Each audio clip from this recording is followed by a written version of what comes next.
Bugün sizlere motokaravan ve çekme karavan arasındaki farkı dilim döndüğünce aktarmaya çalışacağım. Neden motokaravan değil de bir çekme karavan aldığımızdan bahsedeceğim. Ayrıntılı bir şekilde bunları sizlerle konuşacağız.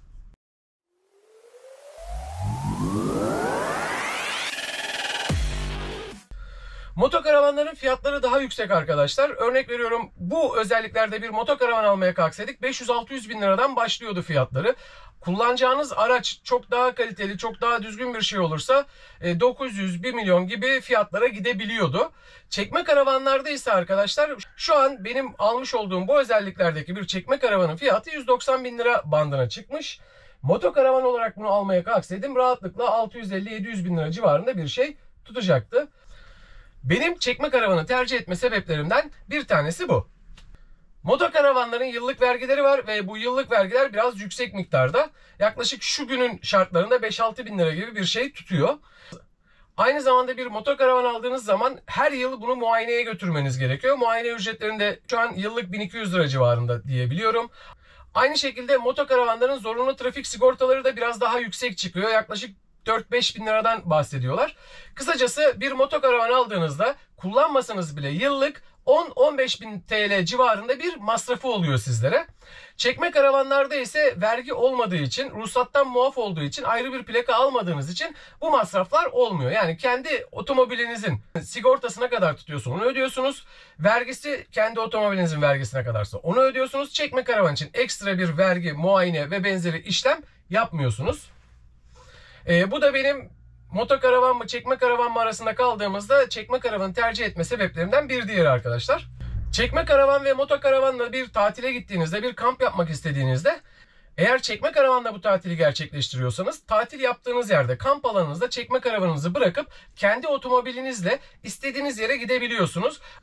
Bu da size manevra kabiliyetinizin artması ve park yeri bulma konusunda biraz daha bir kolaylık sağlamış oluyor. Sonuç olarak büyük, uzun bir araçla manevra yapmak ve park etmek daha zor iken kendi otomobilinizde istediğiniz yere park edebiliyorsunuz. Özellikle bir tatil alanına gittiğinizde, kamp alanında, kampingde veya kamp yaptığınız yerde çekme karavanınızı bıraktığınız zaman şehir merkezinize kendi otomobilinizle inip kendi otomobilinizde park yeri bulmak biraz daha kolay oluyor. Günümüzde otomobillerle bile park yeri bulmanın ne kadar zor olduğunu hesaba katacak olursak motokaravanlarla park yeri bulmak çok daha zor oluyor. Bu da benim çekme karavanı tercih etmemin sebeplerinden bir diğeri. Aracınız bir motokaravan ise içerisine istediğiniz gibi eşya koyabiliyorsunuz. Motokaravanların yük taşıma kapasiteleri daha yüksek. Çekme karavanlarda eğer benim kullandığım gibi O1 belgeli bir çekme karavan kullanıyorsanız 750 kilo bir limitiniz var. Bu limiti aşmamak için su depolarınızı boş olarak götürüyorsunuz. Pis su tankı yerine pis suyu dışarıda bir kovaya boşaltıp onu döküyorsunuz. Bunun gibi bazı zorlukları var. O yüzden motokaravanın artılarından birisi de istediğiniz gibi eşya koyup istediğiniz kadar yük taşıyabiliyorsunuz. Çekme karavanlarda O1 belgeli bir karavanınız varsa maalesef 750 kilo sınırınız sizi bayağı bir kısıtlıyor. Eğer O2 belgeli, yani ruhsat aldığınız, karavan için ayrı plaka çıkarttığınız bir çekme karavanınız varsa onda bu kısıtlık yok. İstediğiniz gibi ağırlık yükleyebiliyorsunuz. Tabii istediğiniz gibi derken aracın taşıyabileceği bir ağırlık var. Aracın taşıyabileceği ağırlık kadar eşya yükleyebiliyorsunuz. Aynı şekilde motokaravanda da bu böyle. Aracın taşıyabileceği yük 3 tonsa 3 ton kadar eşya yükleyebiliyorsunuz. Lakin O1 belgeli çekme karavanlarda 750 kilo sınırını aşamıyoruz.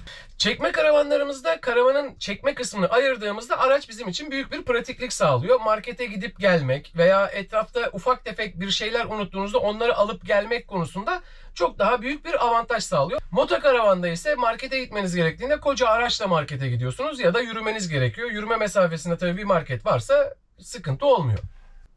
Motokaravanda manevra yapmak biraz daha kolay oluyor arkadaşlar. Siz ne tarafa yönelirseniz araç da o tarafa gidiyor. Fakat çekme karavanlarda bu böyle değil. Çekme karavanlarda özellikle geri geri manevra yapmaya kalktığınız zaman siz ne tarafa yönelirseniz o tam tersi istikamette gidiyor. Bu yüzden sizin geri manevraya birazcık alışmanız, birazcık çalışma yapmanız gerekiyor.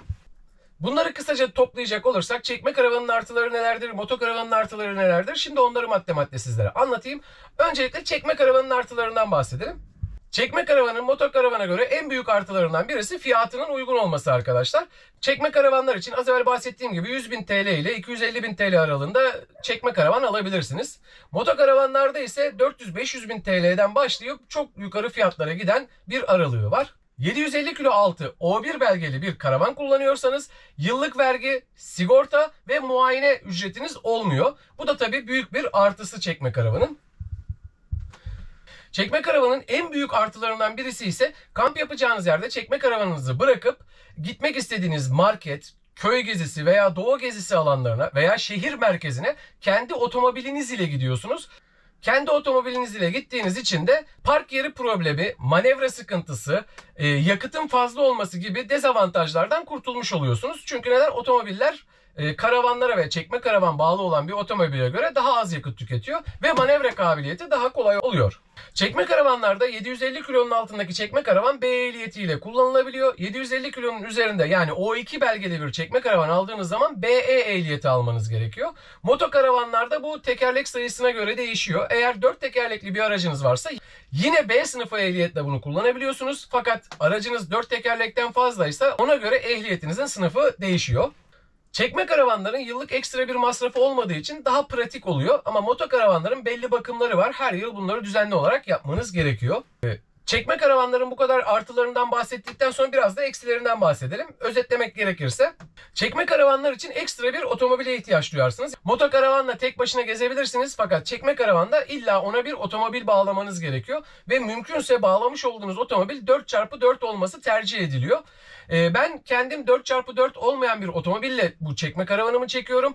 Lakin toprak yola girdiğimde veya çok dik yokuşlara geldiğim zaman karavanın arkadan bastırması etkisiyle ön tekerlekler daha hafiflemiş oluyor. Araba biraz patinaj çekebiliyor ama 4x4 olan araçlarla bunu çekmek çok daha kolay olmuş oluyor.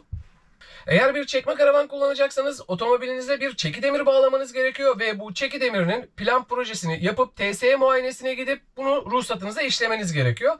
Bu işlemler biraz zaman ve maliyet alıyor ama bir kere yaptırıyorsunuz. Bir daha aracınız sizde olduğu müddetçe bunu kullanabiliyorsunuz. Çekme karavanların en büyük eksilerinden bir tanesi de geri geri manevra yapma durumu arkadaşlar. Geri geri manevra yapmak biraz zor oluyor. Geri geri manevra yapmayı öğrenmek gerekiyor. Bunun için biraz pratik yapmanız gerekiyor. Gelelim biraz da motokaravanlara. Motokaravanların artıları neler, eksileri neler? Şimdi onlardan bahsedelim. Motokaravanların artıları olarak en başta çeki demirinden bahsedebiliriz arkadaşlar. Motokaravanlarda bir çeki demirine ihtiyaç duymazsınız. Zaten aracınız bir motokaravan olduğu için aracınızda rahat bir şekilde hareket edebilirsiniz.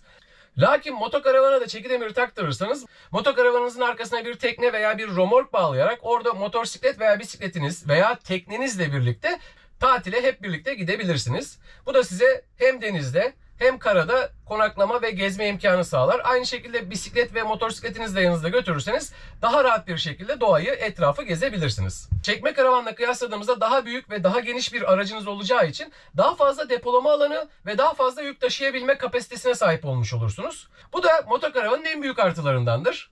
Motokaravanlarla çekme karavanlarla kıyasladığımız zaman daha yüksek hız limitlerine ulaşabilirsiniz. Çekme karavanlarda maksimum 80 km hız önerilir. 80 km hızın üzerine çıkmanız pek önerilmez güvenliğiniz açısından.